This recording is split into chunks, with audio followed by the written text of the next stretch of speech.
As a kid, I was told that I wasn't worth anything, that I should go and hang myself because I was so useless.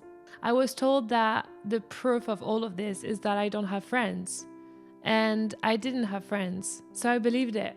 Now I see how everything that has happened to me as a child has impacted my adulthood. And I want to give myself a voice today for all the things that I've heard, that I've been through, and that have been carried into who I am today. I'm Lara, and my music name is Saphy, and I've been working on cruise ships for the past couple of years, entertaining crowds all around the world. And when I was 17 years old, I moved to London to run away from a lot of things that I have been through when I was a teenager. Today I want to talk about how your childhood wounds can really impact your adult self. The interesting thing, you see, is that I really buried it all. I didn't realize everything I'm going to share with you today. The mind is incredibly powerful to just forget some trauma that you've been through or some hurtful things that you've been through as kids. And if you asked me a month ago if I thought I was lovable and worthy, I would have said yeah. Now I realize that I built the core belief that I wasn't worth much and that I was not lovable, and that if I was happy, I deserved to die or something terrible would happen to me. I've actually spent the past couple of months since I've been happier and happier, especially quitting the life on cruise ships, which on paper seemed amazing, but I've actually really struggled when I was on there. Over time, since I'm a teenager, I've become more and more happy, and every time I notice how good and how great I feel, I have this massive fear of dying or of something terrible happening to me. And only yesterday or today I realized this is because I've been told so many times that I should just go and kill myself, that all I deserved was to die. And it's silly stuff that children say, but I can see how it has impacted my life right now and how the fear is present, how present it is, and how present the fear is. How we carry so much on our shoulders, even if we think it's just, children who said some stuff that were hurtful, but, they're just kids, I can also see how these beliefs have been carried into every relationship I've been in. I'm 26 and a lot of my previous love relationships have been toxic.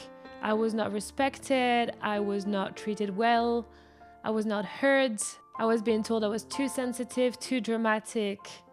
I've been with a narcissist who really hurt me so much. But all of this felt so natural to me. It felt like home, even though at the time I didn't admit it. I can see how some words that silly children have been using, and how my little brain, my little Lara within, has absorbed everything and believed she was the problem. And all of these beliefs I had about myself could have been challenged if I had friends, if I had people realizing that what I was going through was not normal. But neither the teachers, nor people at school, nor my parents have really sat down with me and said, this is not okay. Let's do something about it. I love my parents so much, and they have loved me in the best way possible. I'm so grateful for everything they've told me. I'm so grateful they've been here for me, and they've even realized what I've been through. They have. But that will never take away the pain that for so many years I've carried. For so many years, I was told that I wasn't worth anything at school. For so many years, I felt so unlovable. I was told I was so ugly. And everyone agreed. Not one person defended me. The fact that I didn't have friends confirmed everything I feared about myself. And my parents, thinking it was a teenage rebellion, thought that I just needed to be more disciplined, that they needed to be more strict with me. Today, I'm not here to blame anyone. I'm just here to say the things that I would have loved to say when I was younger, but I couldn't because I was too young and I didn't know how. I didn't know how to express myself. And more importantly, I was very much doubting the fact that I was worth something. I believed them when they said, I should just die. I should just not be here. I'm not worth it. I don't deserve to be on earth. I'm useless here. I believed them because it was obvious. I was alone. I remember in the playground, I was alone. It was not just in my mind. I was alone. Nobody wanted to hang out with me. Nobody wanted to be with me. When we were doing sports in the class and they had to pick people to make their teams, I was always the last one chosen. I just felt like I was disgusting. People made me feel like that, and I believed it. Because the truth was that I was alone. I didn't have friends. This week has been crazy intense for me. I've been doing a lot of work on myself. I reconnected with my inner child. I've recorded a video yesterday, the most vulnerable video I've ever put online. But it felt right. And I'm gonna put the video at the end of this one so you can watch it if you want. If you've ever been through rejection at school or feeling misunderstood as a kid, again, this is not to blame anyone. This is just to give yourself a voice, to give your inner child a voice. And right now I'm giving my own inner child a voice. I think it can be very hard for parents to see that they've missed something. We all have our different perceptions and interpretations of situations, and it can be very difficult to find the truth. And I think there needs to be a lot of compassion and love in the way we communicate, even as adults, even if we all have an inner child that's been hurt. But today my inner child has been screaming, and I just need to give it a voice. I needed to let it shout, to let it be angry. For all of this that was so unfair. I realized that it was unfair.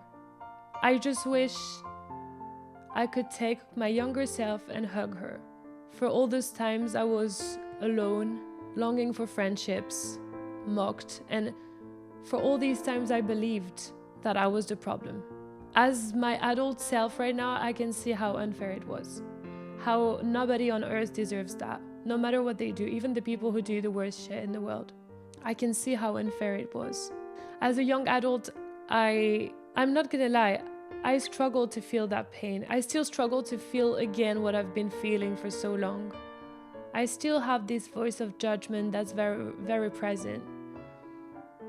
That's telling me that what I've been through is nothing, that I was really the problem, that I just didn't deserve any love or attention. But then there's this other part that's just like, please listen to me. I struggle to feel. I struggle to feel the sadness and the anger. I still do. That's why I think I'm giving myself space to be and to feel. Right now, from my eyes, I see a young girl who struggled so much, who only wishes that she had a hand holding her and showing her the way. I just really wish that I had someone who understood me, because I did feel so misunderstood. It can be very hard to feel your feelings when you have so much judgment at the same time. It's like two things that are battling within you. As I said in my video, I've been burying everything for 10 years. Addictions are a beautiful way to avoid everything. Partying, alcohol, smoking, or any type of addictions. It can be work addictions or social media addictions. It can be anything, but it's a wonderful way to just escape from everything and not feel. I'm also here to tell you that I've really struggled this week. It's been very uncomfortable feeling all of this again. I did a somatic breathwork experience last week, and I was literally here sitting, I was laying down on the floor, and I could feel everything again, and it was so painful. I think it's not nice to feel whatever wounds you had as a child. It's not nice to feel it again, but I understand now what the process of healing is, and I'm very grateful I've been through that. This morning I did a meditation, an inner child meditation, and I imagined myself in the playground, at school, everywhere where I struggled so much, in the classroom, just dancing with my arms like this. I was just dancing, letting myself be. And I really felt like I was healing. I want to do big things in my life. I want to move forward. I want to grow, and I want to inspire other people. But for that, I knew that I had to heal. And it's so painful to look within. It's so painful to look back at all your stuff that you've been through in your life that have hurt you so deeply. It's so painful, but I really believe it's needed if you want to move forward. And I just feel like I've got this massive burden that's just lifted off my shoulders. Even my relationship with food has been so addictive, so unnatural, where I wouldn't feel the hunger, I wouldn't feel satiety. Satiety? Is that the word? I felt like I had a bit of weight that I had been carrying for so long, and now I understand is the weight of all these beliefs, of all these fake truths. And anyway, thank you for watching. Thank you for being with me. This video that I talked about is very, very deep, very raw and emotional and vulnerable that I've put. I've also written a song that is called A Place to Belong. If you want to listen to it, feel free to connect with me if you relate to anything I said. If you want to share what your inner child has to say, my inner child will listen to yours. And I thank you very much for being with me, being here.